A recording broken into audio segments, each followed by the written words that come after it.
So, as you may or may not have seen, I have been on a Marvel crusade on the road to Avengers Doomsday. So, today I thought I would do another Resurrected Retros talking about the Hulk animated series from the 90s. Now, I just finished the show, and all I could say from it is that it's much like the other shows. It's not the greatest one of all of them. I certainly prefer Spider Man and X Men over it, but nonetheless, it still does a decent job at sort of portraying the character of the Hulk, particularly in the first season as it follows Bruce Banner's story through several adventures. It's your typical Saturday morning cartoon. Not to say that it was bad, but it is what you about expect. It's not, Shakespeare, right? It's not so drama filled that it's something that's engaging to the point of, say, like something like Invincible or even Star Wars or like Star Wars, like a Star Wars animated show, right? Now, that doesn't mean that the show is bad. I think it's just probably the weaker of the animated TV shows in the 90s whenever pertaining to the Marvel characters and particularly the Marvel IP. Nonetheless, I enjoy the show for what it is because I'm a huge fan of the Hulk. I have been a fan of the Hulk since I was a little kid. And so seeing this sort of brought back nostalgic memories. And, I loved the first season, I think a lot more than season two. Season two, it introduces She Hulk and becomes more about She Hulk, which I have no problem with. It's just it starts to lose its relatability over time. I think you kind of come to these shows, you come to see Hulk do Hulk smash, right? You see General Ross, you see Glenn Talbot is in there, fights with the Abomination, constant foils from the Leader and the Gargoyle. Those are the reasons you watch the show essentially. Whenever She-Hulk comes around in season two, it starts to divert a little bit and take the focus away from the Hulk and go into Hulk variants. Like, again, I don't mind, but it's not necessarily my preference, right? I was never a huge fan of Grey Hulk or Mr. Fix-It or even Professor Hulk. I always liked the traditional angry green monster that was the Hulk. And so, of course, he was voiced by Lou Ferrigno in the show, which was actually fucking awesome. Having it be a callback to the television show, the live action television show, which I've never seen, but I know of Lou Ferrigno's fame as the Hulk.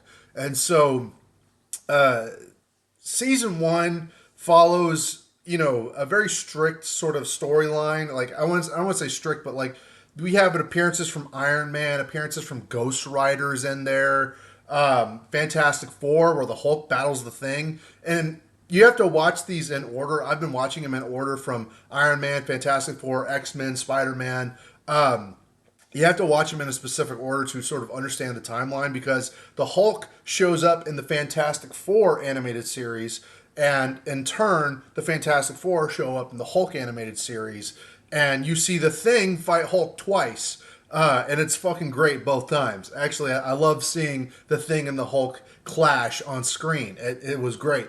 But the show is it's a little bit slow, a little bit of a slow burn, particularly in season two.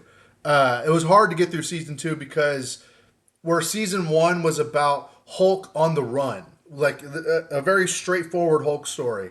It's the Hulk, his monster lashes out, and you have General Ross and Shield trying to hunt him down because he's a fugitive, and he goes across the country to different states to fight different villains and try to find a cure for his ailments, for the Hulk, essentially being, we're talking about Bruce Banner, that is traveling the country.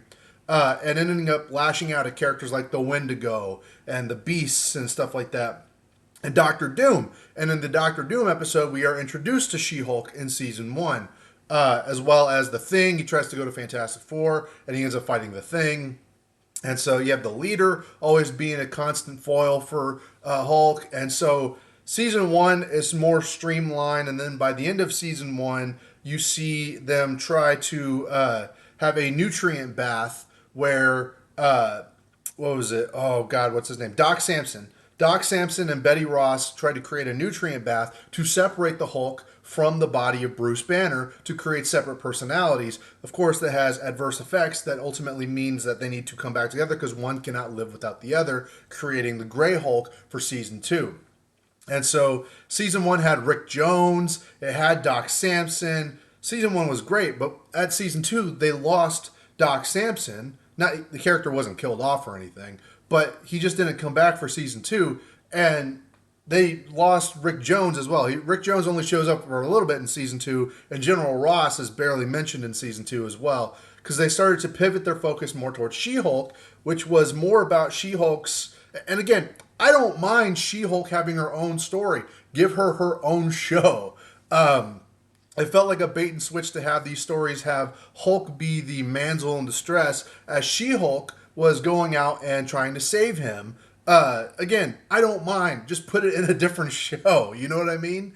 And certainly I do think the portrayal of She-Hulk in this show is far superior to Disney Plus's version of She-Hulk. You know, the infamous one that came out a couple years ago. And don't worry, on this crusade, I will get to that show. Don't you worry.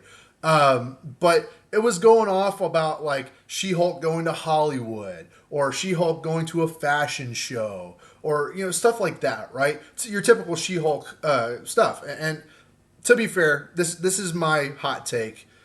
She-Hulk was created as eye candy. She doesn't exactly have the best stories, okay? You can do a lot with this character. With the right writers, the right people, the people who have creativity, you can do a lot with She-Hulk's character, as this show did. But that doesn't mean that it's always going to be a smash hit, pun intended. But nonetheless, I really enjoyed the show. I really enjoyed seeing an animated Hulk feature. It was great. I highly recommend going out, like I recommend with all these animated shows, particularly pertaining to the 90s Marvel shows. Go out and watch these. They're great. You know, everybody loves the X-Men, but they need to watch Spider-Man. They need to watch the Fantastic Four. They need to watch Iron Man, season 2 of Iron Man, but season 1 of the Hulk. It's good stuff. Good stuff, and it gives you a good reference point as to how the characters of the Hulk and She-Hulk should be adapted and should be focused on. But let me know what y'all think in the comments down below. Like, share, and subscribe, and I'll see y'all in another video very soon. Hulk, animated series from the 90s, Resurrected Retros.